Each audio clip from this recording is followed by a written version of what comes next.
যখন ওয়াকফ নিয়ে আন্দোলন হচ্ছে, এই সময়তে আমি আমার জীবনে সব থেকে বেশি স্পষ্টভাবে বুঝতে পেরেছি যে মুসলমানদের মধ্যে ঐক্য কতটা দরকার। আমার ধারণা ছিল মুসলমান এখন সুখের সময়, টেনশনহীন সময়, নিজেদের মধ্যে এমনি ফাটাফাটি মারামারি করছে, ঝগড়া করছে, অশান্তি করছে, কিন্তু যখনই মুসলমানদের মধ্যে বিপদ নেমে আসবে, যখনই জাতির সামনে সবাইকে এগিয়ে যাওয়ার প্রশ্ন আসবে, সমস্ত মুসলমান ঐক্যবদ্ধ হতে পারে। কিন্তু দুঃখজনক ব্যাপার, আমি এই কদিন বহু জায়গাতে দেখেছি এবং বলতে বাধ্য হচ্ছি যে মুসলিমদের মধ্যে ঐক্যবদ্ধতা হওয়াটা খুব কঠিন লাগে। আসসালামু আলাইকুম ওয়া রাহমাতুল্লাহি ওয়া বারাকাতুহু। আলহামদুলিল্লাহ ওয়াসসালাতু ওয়াসসালামু আলা রাসূলিল্লাহ ওয়া আলা আলিহি ওয়া আসহাবিহি ওয়া মান তাবি'আহুম বিইহসান ইলা ইয়াউমিদ্দিন। শুকরান লিল্লাহি আল্লাহুম্মা সাল্লি আলা সাইয়্যিদিনা নাবিয়িনা শাফি'িনা মাওলানা মুহাম্মদ ওয়া আলা আলিহি ওয়া আসহাবিহি ওয়া সাল্লাম। আমার জীবনের সবথেকে কঠিন মুহূর্ত তখনই উপস্থিত হয় যখন আমাকে বক্তব্য দিতে হয়, আর সেই কঠিন মুহূর্ত আরো অনেক কঠিন হয়ে যায় যখন বক্তব্য আমাকে আমার শিক্ষকদের সামনে দিতে হয়। এখানে অনেক আছে যারা আমার শিক্ষক, অনেকজন শিক্ষক আছে, তাদের সামনে বক্তব্য দেওয়া আমার জন্য বেশ কঠিন ব্যাপার। তবে আমি খুব ছোট কয়েকটা কথা বলে শেষ করবো। প্রথমে আমি আমার আলোচনা শুরু করবো মিশরের একজন পণ্ডিতকে দিয়ে, তার নাম হলো লাইস বিন সাদ। যারা মাদ্রাসার ছাত্র আছেন তারা শুনে থাকবেন, লাইস বিন সাদ, যিনি একজন বড় মুহাদ্দিস ছিলেন এবং একজন বড় ফাকিহ ছিলেন, এবং তার জামানা তাকে মিশরের সর্বশ্রেষ্ঠ পণ্ডিত মনে হয়। পরবর্তীতে একটা কথা উলামারা বলতেন যে আল্লাইসু আফকাহু মিন মালিক ওয়ালাকিন সাইয়্যাহু আসহাবু। লাইস হলেন ইমাম মালিকের থেকেও অনেক বড় ফাকিহ, কিন্তু তার মাযহাব আল মাযাহিবুল মুনতাসিরার মধ্যে চলে গেছে, যে মাযহাব নষ্ট হয়ে গেছে, এমন মাযহাবে চলে গেছে, তার কারণ তার ছাত্ররা তার মাযহাবকে ধরে রাখতে পারে না। আমরা ইমাম আবু হানিফা রাহমাতুল্লাহ আলাইহির নাম খুব আলোচনা করি, খুব চর্চা করি, কিন্তু আবু হানিফা রাহমাতুল্লাহ আলাইহি কোনো অসম্মান নয়। তবে আজকে যদি ইমাম মুহাম্মদ বিন হাসান আশ-শাইবানি না থাকতেন, আবু ইউসুফ না থাকতেন, ইমাম সুফিয়ান না থাকতেন, হাসান ইবনে জিয়াদ বিন না থাকতেন, হয়তো আমরা ইমাম আবু হানিফা রাহমাতুল্লাহর নাম খুব একটা শুনতাম না। ঠিক একইভাবে যদি তাসাউফের দিকটা দেখি, যেমন ধরেন চিশতিয়া তরিকার কথা আমরা যদি বলি, আমরা খাজা মাওলানা চিশতি আজকে রাহমাতুল্লাহর নাম অনেক শুনি, কিন্তু ফরিদউদ্দিন গঞ্জাশকর যদি না জানতাম, তিনি যদি না থাকতেন, নিজামুদ্দিন আউলিয়া যদি না থাকতেন, নাসিরউদ্দিন সিরাজি যদি না থাকতেন, তাহলে হয়তো আমরা খাজা মাওলানা চিশতি আজকে রাহমাতুল্লাহর নাম মনে রাখতে পারতাম না। তো প্রত্যেক মহাপুরুষ যারা থাকে তারা একটা উদ্দেশ্য নিয়ে একটা রিভলিউশন ঘটান, একটা বিপ্লব ঘটান তাদের নিজেদের কেন্দ্রের মধ্যে, কিন্তু সেই বিপ্লব তখনই মানুষের কাছে পৌঁছায় এবং সম্পূর্ণ পরিপূর্ণ রূপ অর্জন করে যখন সেই মহাপুরুষ তার আশেপাশে কিছু উপযুক্ত মানুষকে খুঁজে পায়। ঠিক একইভাবে বাংলা মুজাদ্দিদুজ্জামান, শুধু বাংলা অখণ্ড বাংলা আসলে মুজাদ্দিদুজ্জামান, পূর্ব ভারতে মুজাদ্দিদুজ্জামান আবু বকর সিদ্দিক রাহমাতুল্লাহ আলাইহি, তিনি একজন মহাপুরুষ ছিলেন এবং তার নিজস্ব একটা বিপ্লব ছিল। সেই বিপ্লবটাকে তিনি একটা ইসলামিক রেনেসাঁ করতে চেয়েছিলেন, ইসলামিক নবজাগরণ তৈরি করতে চেয়েছিলেন। কাদেরকে নিয়ে? সমাজের সাবঅর্ডিনেটদেরকে নিয়ে। এটা খুব গুরুত্বপূর্ণ বিষয় যে তিনি সমাজের এলিটদের নিয়ে কাজ করেননি। এই দেশের বহু বড় বড় মুসলিম পণ্ডিত আছে যাদের নাম আমরা শুনি, কিন্তু তাদের ফোকাস ছিল সমাজের এলিট সম্প্রদায়ের নিয়ে। তারা কলকাতা কেন্দ্রিক ছিলেন, তারা শহর কেন্দ্রিক ছিলেন। কিন্তু মুজাদ্দিদুজ্জামান রাহমাতুল্লাহ আলাইহি যে তার সবথেকে বড় অবদান হলো তিনি কাজ করেছেন সাবঅর্ডিনেটদের নিয়ে, যারা গরিব, যাদের শিক্ষা ছিল, যাদের মধ্যে এডুকেশন ছিল না, ওয়েলফেয়ার ছিল না, যারা কিছুই বুঝতো না, তারা চাষি, তারা জেলে, তারা মজুর। এই দেশে যখন ভারত ভাগ হলো তখন এই দেশের আপনি যদি লক্ষ্য করেন অধিকাংশ মানুষই এদেশের এলিটরা, যারা আমাদের এই বাংলার এলিট সম্প্রদায় ছিল, তারা কিন্তু বাংলাদেশে চলে গেছে, তারা পাকিস্তানে চলে গেছে। কিন্তু এদেশের গরিবরা এই দেশে রয়ে গেছে, তাদের যাওয়ার ক্ষমতা ছিল একটা বড় কারণ। কিন্তু সেই গরিব, সেই সাবঅর্ডিনেটদেরকে সাথ দিয়েছিলেন মুজাদ্দিদুজ্জামান রাহমাতুল্লাহ, তাদের আপলিফমেন্ট, তাদের উন্নয়নের জন্য কাজ করতে চেয়েছিলেন। কিন্তু কাজ কিভাবে করবেন?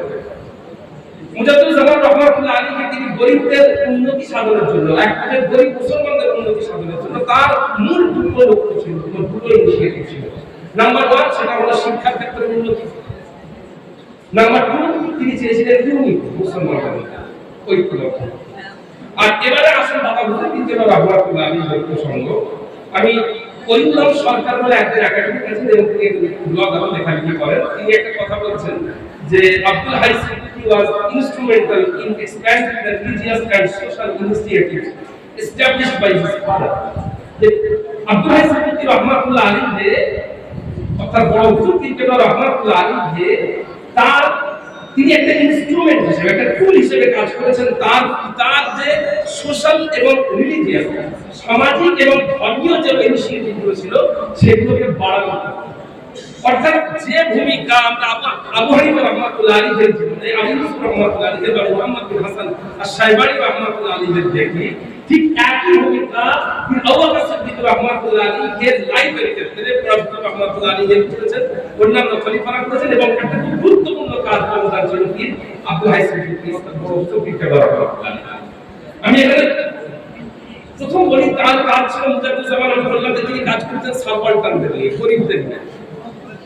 আজকে আপনি লক্ষ্য করবেন আমাদের দাদা হুজুর বিজ্ঞান রহমাতুল্লাহের সিলসিলা একটা বড় খিদমত হচ্ছে ওয়াজের মাহফিল।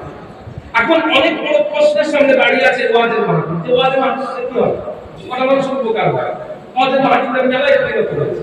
কিন্তু আজকে থেকে যদি আজকে তো আমরা অনেক ইন্টারনেট এসে গেছে আমাদের সামনে, চাইলে বিশ্বের যে কোনো একাডেমিকের বক্তব্য শুনতে পারি, যে কোনো আর্টিকেল পড়তে পারি, যে কোনো তাফসীর পড়তে পারি, যে কোনো হাদিস পড়তে পারি। কিন্তু আজ থেকে 50 বছর আগে এগুলো কোনোটাই সম্ভব ছিল না। তো সেই সময়তে গরিব দুঃখী সাধারণ মানুষকে, যাদের ধর্মের সাথে তেমন কোনো সম্পর্ক ছিল না, তাদেরকেও ইসলামের সাথে কানেক্ট করেছিল ওয়াজের মাহফিল। এবং বড় হুজুর বিজ্ঞান রহমাতুল্লাহ, যেটা বাংলা পিএতে উল্লেখ করা হয়েছে এবং অন্যান্য ওয়েবসাইটে উল্লেখ করা হয়েছে, যে বড় হুজুর বিজ্ঞান রহমাতুল্লাহ আলাইহি তিনি ঘন্টার পর ঘন্টা ওয়াজ নসিহত করেছেন, শুধুমাত্র বাংলার গরিব দুঃখী অসহায় মানুষকে ইসলামের মূল স্রোতে দাঁড়িয়ে রাখার জন্য। অর্থাৎ বাংলার সাধারণ মানুষকে কিভাবে ইসলামের মূল স্রোতে দাঁড়িয়ে রাখা যায় তার জন্য বড় হুজুর বিজ্ঞান রহমাতুল্লাহ আলাইহি কঠোর পরিশ্রম তার এটা ছিল। এবং এটা দাদা হুজুর রহমাতুল্লাহ আলাইহি ইনিশিয়েটিভ, যার এক্সপ্যান্ডেশন, যাকে বাড়িয়েছেন বড় হুজুর বিজ্ঞান রহমাতুল্লাহ।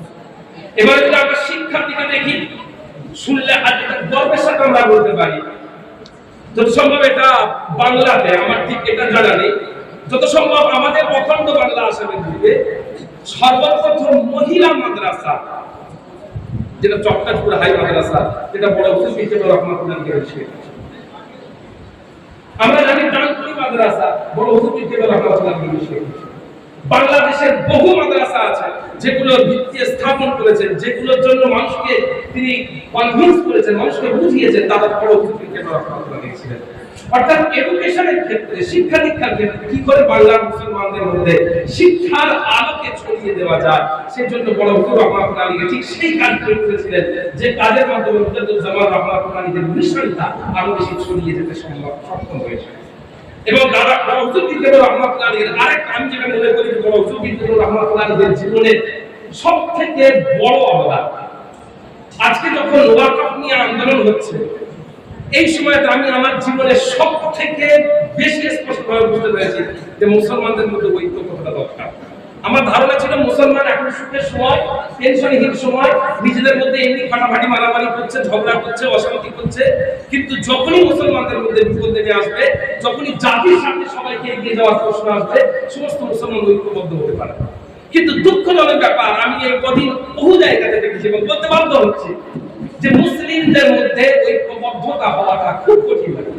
তার কারণ আমরা আমাদের সুখের সময়, শান্তির সময় ঐক্যবদ্ধ হতে পারিনি। এবং এই সময়টা দেখে আমার সর্বপ্রথম মাথায় আসে, যদিও এটা এই জায়গাতে দাঁড়িয়ে যখন আমরা একটা সিলসিলাকে পরিচালনা করছি, আমাদের একটা কিছু দল আছে, তখন কিভাবে দলমত ছেড়ে দলমতের বাইরে যাওয়া যায় এটা ভাবা অনেক কঠিন ব্যাপার। কিন্তু তারপরে আমি ভাবার চেষ্টা করলাম যে এটা ঘটেছে কিনা, কোন মুসলিম মহাপুরুষ এই কাজ করেছেন কিনা। তো সর্বপ্রথম আমি যার নাম পেলাম তার নাম হলো শাহ ওলিউল্লাহ মুহাদ্দিস দেহলভী রাহমাতুল্লাহ আলাইহি, যিনি তার সময়তে শুনলে অবাক লাগে যে তিনি শিয়াদের সঙ্গে ঐক্যবদ্ধ হওয়ার জন্য কাজ করেছিলেন। এবং এক্ষেত্রে তার কাজ করতে বিশাল বই আছে, যে বইয়ে তিনি শিয়া এবং সুন্নির মধ্যে ইখতিলাফের জায়গাগুলোকে বিশ্লেষণ করে উভয়ের মাঝে ইখতিলাফকে ছোট করার চেষ্টা করেছিলেন। এটা শাহ ওলিউল্লাহ মুহাদ্দিস দেহলভী রাহমাতুল্লাহ আলাইহি, যিনি এই উপমহাদেশের, ভারতীয় উপমহাদেশের ইসলামের সেন্টার, ইসলামের হার্ট, যিনি শাহ ওলিউল্লাহ মুহাদ্দিস দেহলভী, এক ছত্র ইসলামের, যদি ইসলামিক এডুকেশন এবং ইসলামিক আধ্যাত্মিকতা